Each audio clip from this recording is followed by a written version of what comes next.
So, pagpasok, kaya makikita niyo yung dining area. And then yung, syempre yung favorite place ko, ayan. So, eto ayan, may maraming kalat. Pasensya na.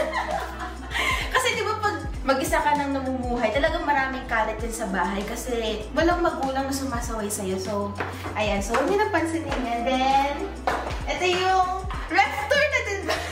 Wait lang. Oh, di ba? Daming laman. Ref tour. Ayan, healthy living. Ayan, may mga fruits, may juice, and then, ayan, may eggs, may stick-o. Then, tingnan natin sa taas. Ano ba? Oh, di ba?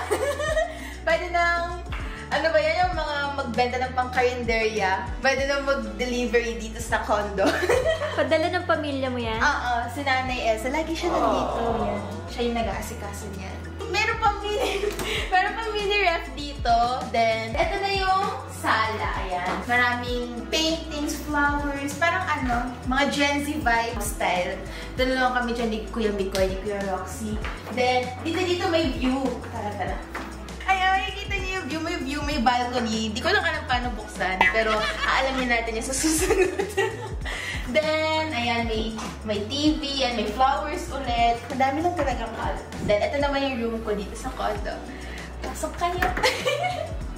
Ayan, wala pang laman. Wala pang laman. Pero ito yung room ko. Ayan, may cabinet. Ito yung bed.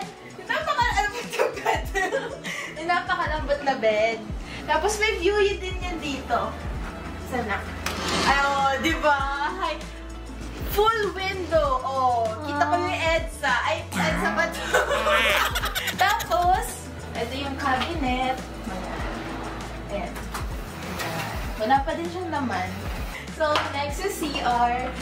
Malinis naman ito. Oh, diba? Ayan yung CR, yung shower.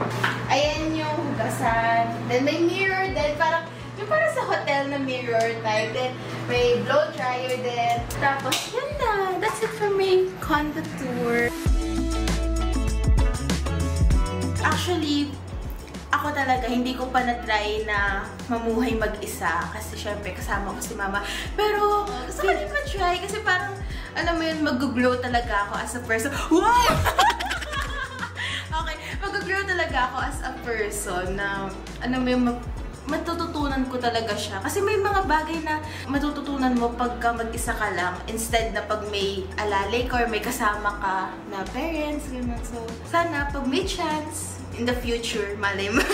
Ayun mga kapuso, thank you po sa panonood na house tour ko, and then comment down below kung ano po yung tingin nyo na kaya kong i-improve dito sa unit as you know, yung mga na-try nyo na po na mag-isang tumitira sa condo.